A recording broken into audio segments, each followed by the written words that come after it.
Señor, te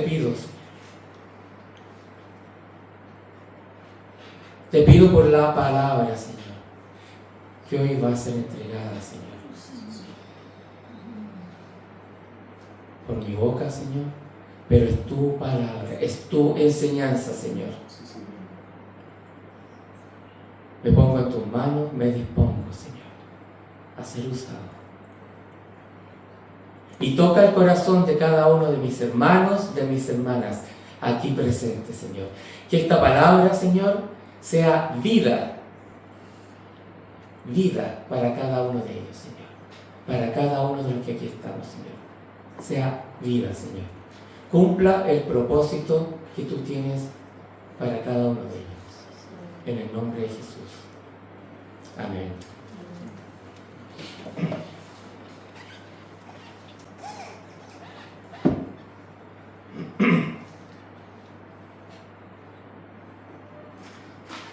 Bueno, el título de la prédica de hoy es Nuestra vida, un culto racional.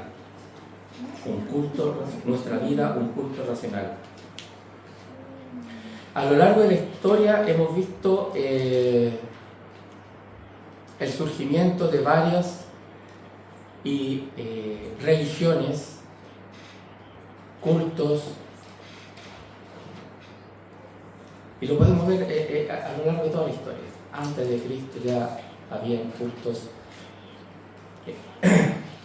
Y se estima que hoy hay cerca de 4.200 religiones, entre religiones, sectas, filosofía, modos de pensar.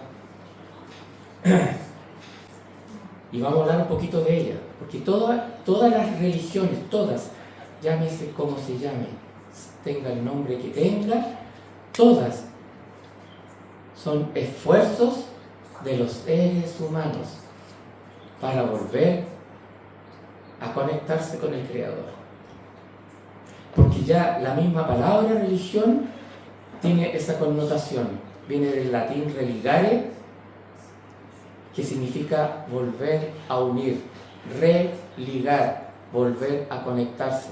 O sea, ya la palabra religión ya nos da la idea de que algo estuvo unido alguna vez, pero se cortó. Y ahora es necesario volver a unirlo. Esa es la idea de la palabra religión. Bueno, y de ahí surgen innumerables formas de pensamiento y religiones con distintos nombres, distintas formas, distintas creencias. Como le decía, las religiones son los esfuerzos de los seres humanos para volver a su Creador. En cambio, el cristianismo es una relación con Dios. El cristianismo no es una religión como algunos lo catalogan, como generalmente se cataloga, se considera. El cristianismo es una relación y Dios estableció la forma para llegar al Padre, y esa forma es el único camino que existe, es Jesucristo. En Juan 14:6 Jesucristo dijo: yo soy el camino y la verdad y la vida, y nadie, cuando dice nadie es absoluto, nadie llega al Padre si no es por mí.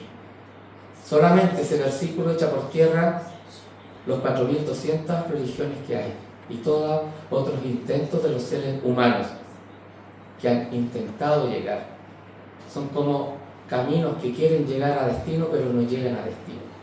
El único camino que sirve es Jesucristo.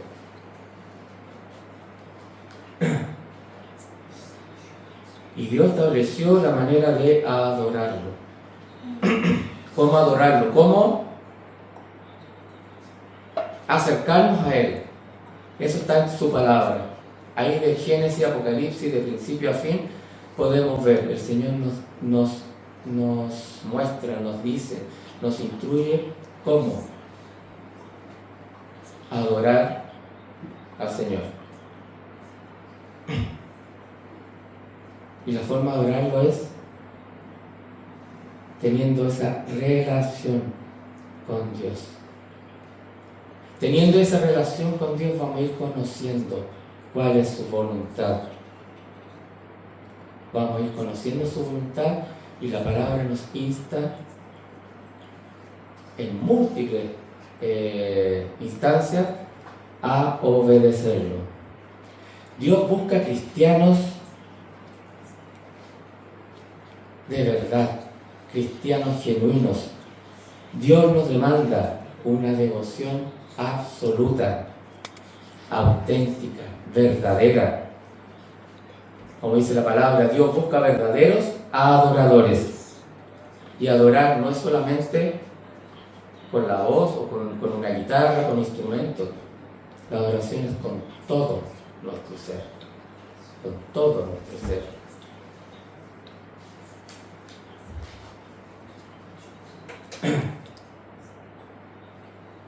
Como decía, Dios busca cristianos verdaderos, no cristianos nominales.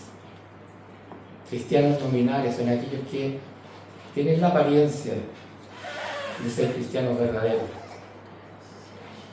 Participan activamente, pero no han nacido de nuevo. Ese es el punto crucial para todo cristiano, para toda cristiana. El nacer de nuevo. Es el momento de nuestra conversión. Aquellos cristianos nominales no han tenido ese cambio radical en sus vidas, porque el nacer de nuevo es un cambio radical y nos damos cuenta. Se dan cuenta quienes están con nosotros y nos damos cuenta, la misma persona se da cuenta. Porque decía, ahora me atrae la palabra de Dios, ahora me atrae la opinión de Dios. Antes no me atraía, no, yo hacía mi voluntad nomás. Pero ahora quiero saber cuál es la voluntad de Él.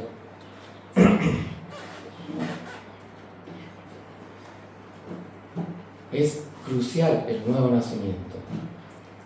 Y para nacer de nuevo la persona debe decidir, radicalmente, decidir seguir a Cristo en sus términos. No como lo que hablaba yo en antes, que estas religiones quieren llegar a Dios, pero a su manera. Pero Dios estableció una manera. Ser cristiano verdadero es aquel que busca relacionarse con Dios a la manera que Él estableció, no a mi manera.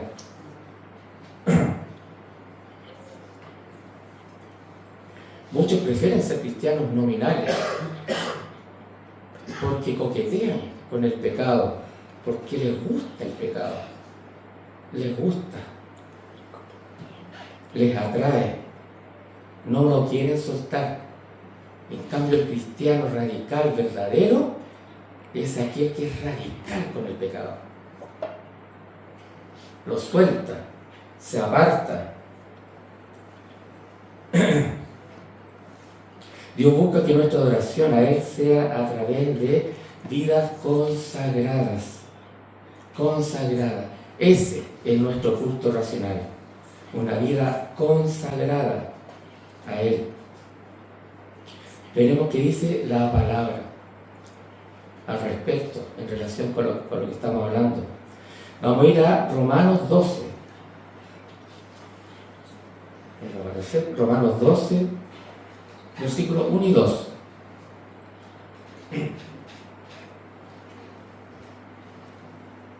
Dice, así que hermanos, os ruego por la misericordia de Dios que presentéis vuestros cuerpos en sacrificio vivo, santo, agradable a Dios, que es vuestro culto racional. No os conforméis a este siglo, sino transformaos por medio de la renovación de vuestro entendimiento, para que comprobéis cuál sea la buena voluntad de Dios, agradable y perfecta. Nuestra vida debe ser un sacrificio vivo y santo a Dios. Nuestra vida debe ser un sacrificio vivo y santo a Dios. ¿Y cómo podemos llegar a eso? A hacer un sacrificio vivo y santo. Vamos a ver 3 aspectos bien importantes que podemos extraer de esta escritura que acabo de leer, Romanos 12, 1 y 2. Primer aspecto muy importante: presentar nuestros cuerpos como sacrificio vivo. Eso en el versículo 1 aparece. Aquí el Espíritu Santo, inspirando al apóstol Pablo, nos instruye a presentar nuestros cuerpos en sacrificio vivo y santo. Aquí cuerpo se refiere a todo nuestro ser, que presentemos, que nuestro culto racional sea en espíritu, alma y cuerpo. Y este capítulo 12, comienza con por siguiente, dice. Por consiguiente. Lo primero que dice es como si dijera por lo tanto.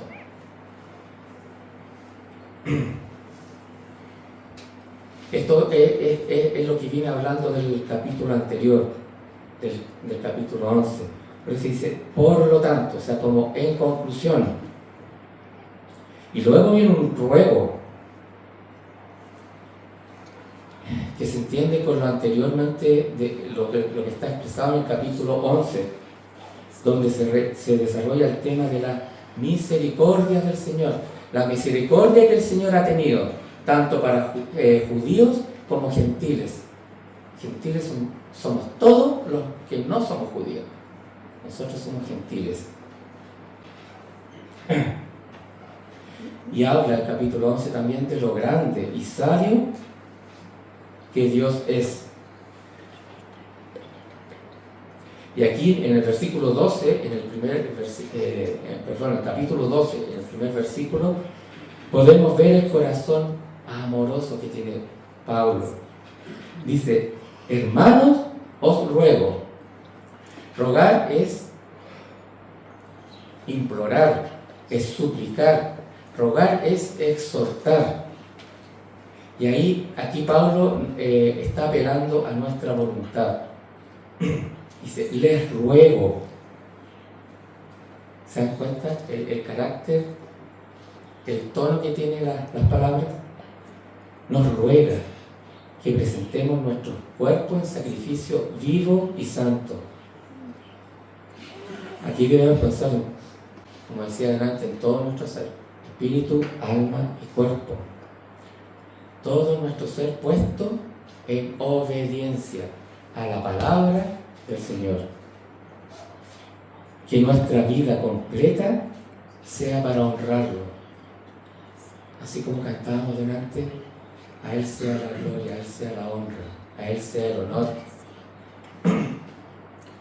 Lo hacíamos con nuestras bocas, pero nuestra adoración es completa, es todo nuestro ser. Debe adorar al Padre. Es una adoración constante, 24/7. Ese es el tipo de sacrificio que al Señor le agrada. Una vida en obediencia a Dios, una vida consagrada a Dios. Como lo dice 1 Samuel 15:22, esa escritura no está. Esa es la que vimos hace un par de semanas atrás, donde el profeta Samuel se encuentra con el rey Saúl y le dice que la obediencia es mejor que los sacrificios. El profeta hablando lo que el Señor le decía que hablara. La obediencia es mejor que los sacrificios. Dios se complace mucho más por nuestra obediencia. Ese es nuestro culto racional. Y podemos ejemplificar ese culto racional en la vida de todos los apóstoles, excepto uno. Todos los que estuvieron con Jesús, sus vidas cambiaron radicalmente. Tuvieron una vida santa, una vida consagrada, una vida apartada para Él. Apartada, no quiere decir que, como algunos lo hacen, que se van a un monte alto y viven apartados de toda la civilización. No es eso. Eso no es bíblico. El Señor no nos llama a ese apartar. Nos llama a que nos apartemos en nuestra forma de ser, que no seamos parte de los principios del mundo, sino que seamos parte de los principios que Dios establece. Como decía, los discípulos tuvieron vidas que cambiaron radicalmente y ellos fueron consecuentes a lo que predicaban, fueron consecuentes hasta la muerte. Ahí vemos que la mayoría murió mártir, como nuestros hermanos que conocemos cuando oramos por la iglesia perseguida los días miércoles. Ahí conocemos que nuestros hermanos en Nigeria, Corea del Norte, en la India, en Afganistán, y más acá también, en Nicaragua, en Cuba, en México. Este miércoles vimos a un pastor cubano. Entonces vemos a hermanos nuestros que son radicales en seguir a Cristo hasta la muerte. ¿Estamos dispuestos a morir por Cristo? Eso es para que nos hagamos cada uno esa pregunta. ¿Hasta dónde llega mi cristianismo? ¿Estoy dispuesto a morir por Cristo? Y para que lo meditemos con el Señor, conversemos cuando tengamos esos tiempos con Él a solas. Preguntémonos. Claro, y así como Pablo, inspirado por el Espíritu Santo, aquí le escribe esta carta, también esta es una exhortación, es un llamado para cada uno de nosotros. Casi 2000 años después, el llamado es el mismo. Es activar nuestra voluntad para alinearnos a la voluntad del Señor. ¿Qué nos pide la palabra? Obedecer. Obedecer su palabra. Nada más. Así nos alineamos. Obedecer es caminar por fe. Dios no nos pide hacer muchas cosas para ser aceptables a Él.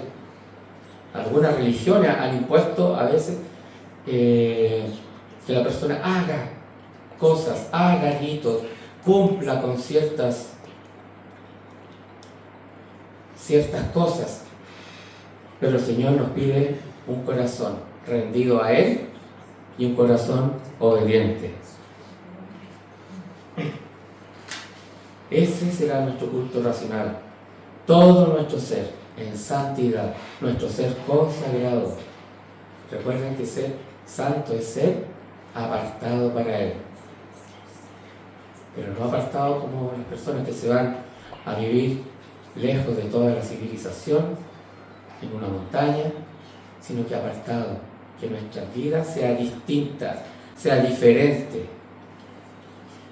Seamos ese culto racional, que todo nuestro ser esté apartado para el Señor, que mi espíritu, mi alma, mi cuerpo se rindan a los pies de Jesucristo. Seamos distintos, seamos como Dios nos pide que seamos, no como el mundo, si Dios nos pide que seamos. Seamos valientes en ser distintos, porque hay que ser valientes. A veces en los lugares de trabajo, en las oficinas, todos piensan de una manera y todos quieren hacer algo, pero si es contrario a la voluntad de Dios, yo digo, no, yo no estoy de acuerdo. Por eso hay que ser valiente, porque ahí se me van a ir todos mis compañeros en contra. Y seguramente, y muy seguramente, ya no nos van a invitar no nos van a invitar más, no nos van a hacer parte de sus salidas, de sus juntas. No seamos del montón, como se dice. Seamos distintos. Todo lo que Dios ha hecho con nosotros ha sido para que seamos distintos. Ayer con los jóvenes veíamos el pueblo de Israel entrando a la tierra prometida. Dios les advierte: no se contaminen con las prácticas de los pueblos paganos que hay ahí, de los pueblos cananeos. Lo mismo nos dice hoy, lo mismo. Seamos distintos. Seamos hijos e hijas que impactan al mundo, que impactan en los colegios, en las universidades, en los trabajos. El segundo punto que vamos a ver, bien importante, que ya está más o menos dicho con lo que acabo de decir, que está en el versículo 2, en la primera parte: no nos adaptemos a este mundo. Dice: no os conforméis a este siglo, sino transformaos por medio de la renovación de vuestro entendimiento. Es un imperativo. No conforméis a este siglo, a estos tiempos. No imitar lo que el mundo hace. No imitar las costumbres, los hábitos, la manera de pensar. Que sea al revés, que el mundo nos imite a nosotros, que nosotros seamos ese punto de referencia para ellos, que ellos se mimeticen con nosotros. Dice: sino transformaos mediante la renovación de vuestro entendimiento. También es un imperativo, es una orden. Renovar nuestro entendimiento, renovar nuestra mente, que mi mente sea transformada por completo, que mis pensamientos sean los pensamientos del Señor. Y eso solamente la mente se renueva leyendo la palabra, nada más. No hay otra forma. Es tener tiempo de apartar, es leer la palabra, es meditar la palabra. Meditarla es ir lento, saborear la palabra. Me imagino como, bueno, a mí me gustan mucho las cosas dulces. Es como tener una torta, un pastel delicioso, y me demoro harto en comérmelo, porque así lo voy saboreando. Poco a poco voy sintiendo los sabores, su textura, así con la palabra. Meditemos la palabra. Eso es meditar la palabra.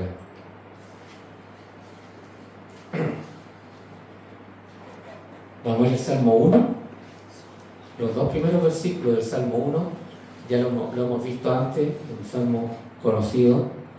Dice: bienaventurado el varón que no anduvo en consejo de malos, ni estuvo en camino de pecadores, ni en silla de escarnecedores se ha sentado, sino que en la ley de Jehová está su delicia, y en su ley medita de día y de noche. Preguntemos: ¿es mi delicia la palabra de Dios? ¿Es mi delicia leer la Biblia? ¿Aprender de Él? ¿Es mi delicia? ¿Medito su palabra? ¿Soy constante con el plan de lectura?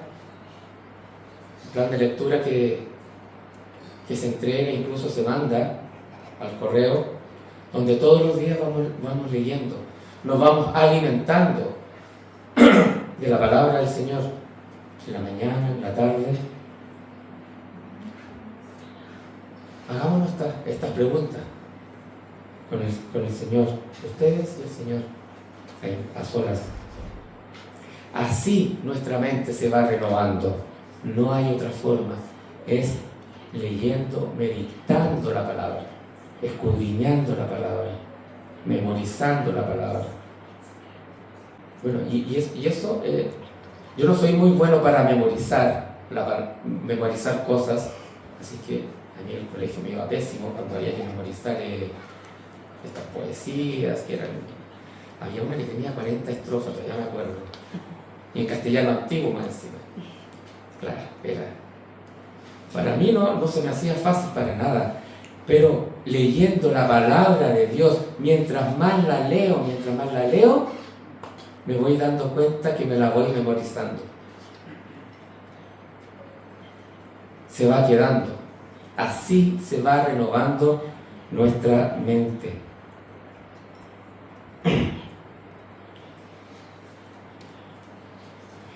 Bueno, y para hacer esto debemos ser radicales. Radicales. Volvemos a ocupar esa palabra. Ser tajantes, ser radicales. Decir, no, bueno, me voy a tratar.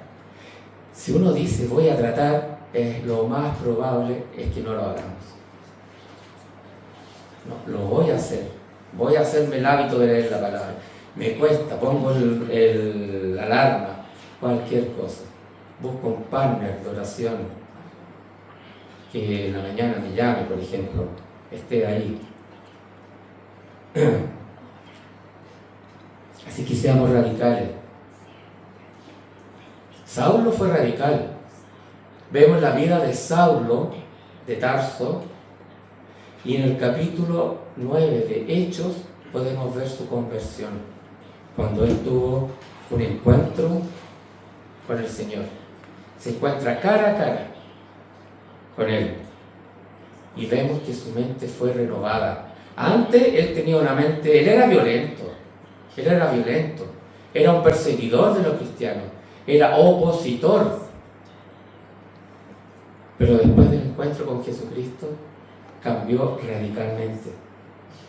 También en los evangelios podemos ver a Pedro, podemos ver a todos los discípulos. Pero Pedro a mí me llama la atención. Los primeros capítulos de los evangelios muestran a un Pedro que venía recién. Él tenía una personalidad bien, a ver cómo decirlo,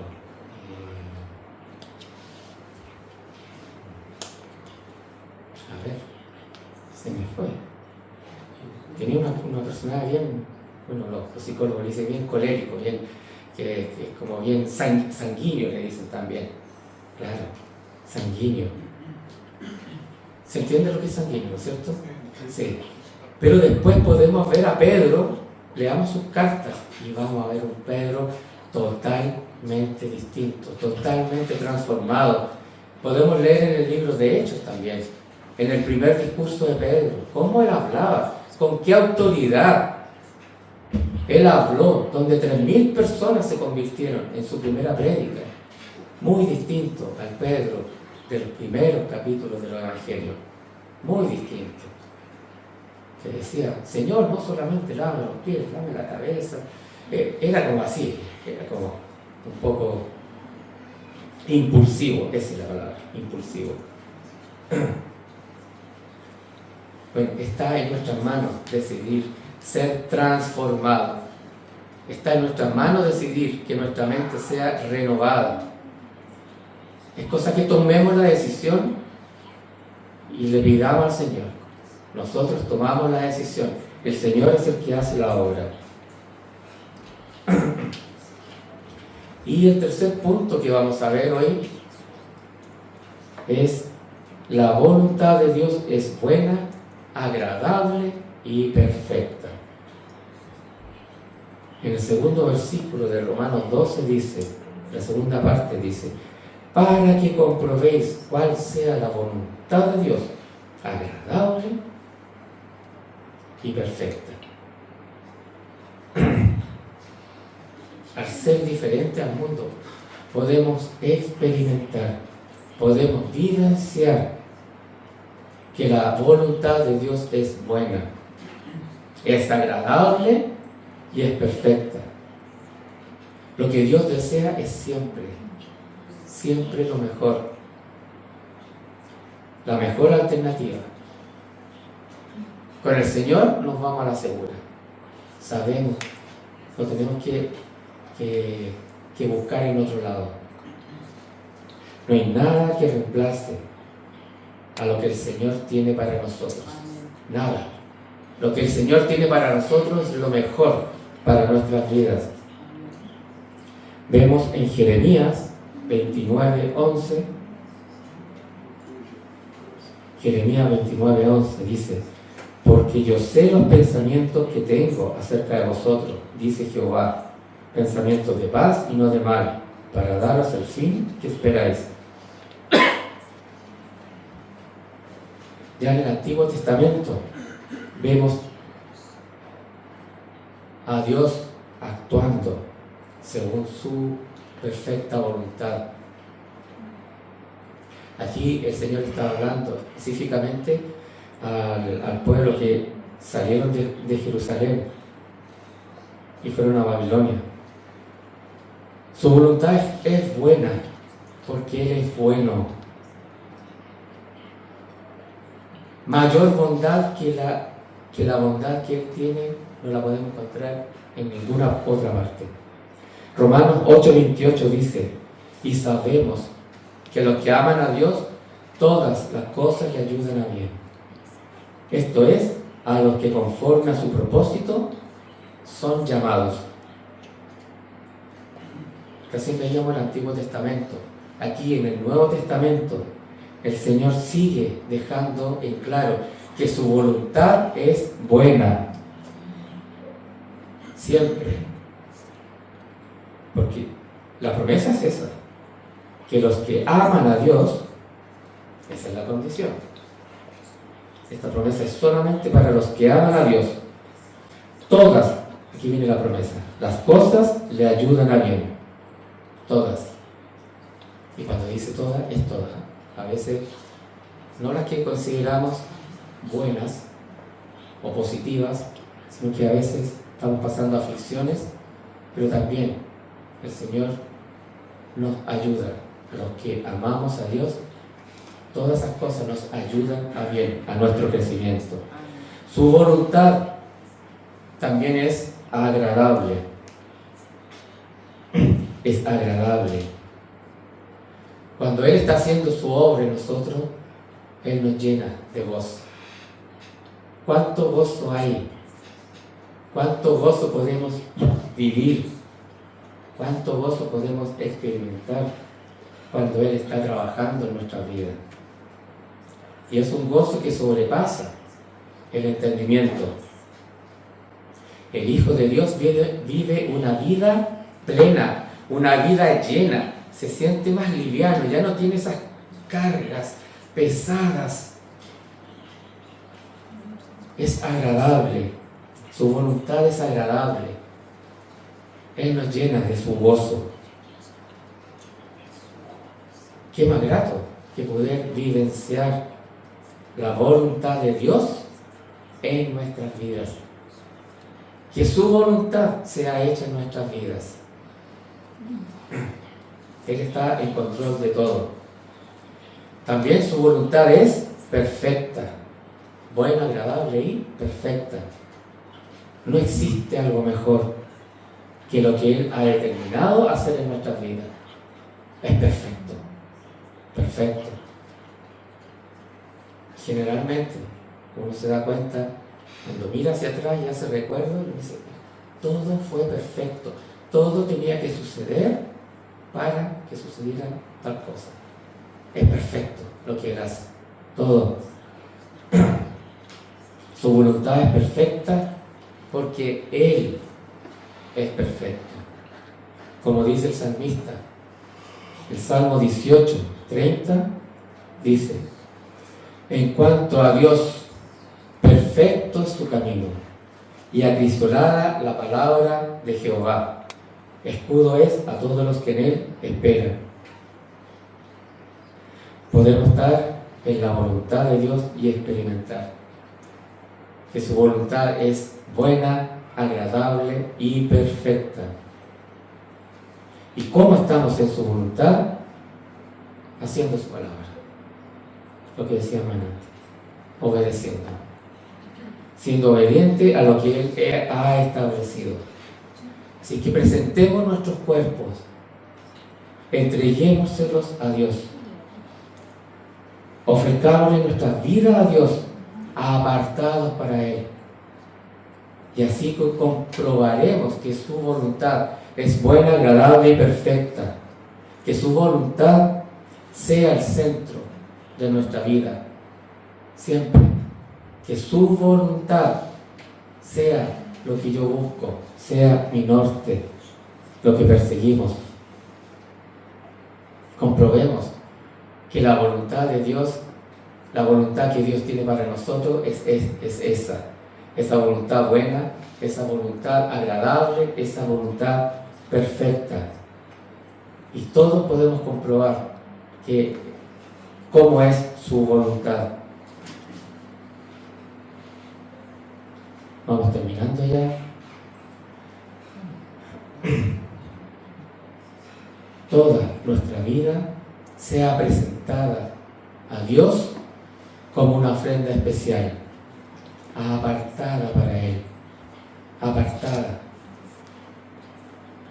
Es como cuando uno dice, esto lo uso para esto, exclusivo para eso, esto lo uso para esto. Es apartar. Ahí estamos apartando algo, que nuestras vidas sean apartadas para Él, teniendo una vida dedicada a Él y solo a Él.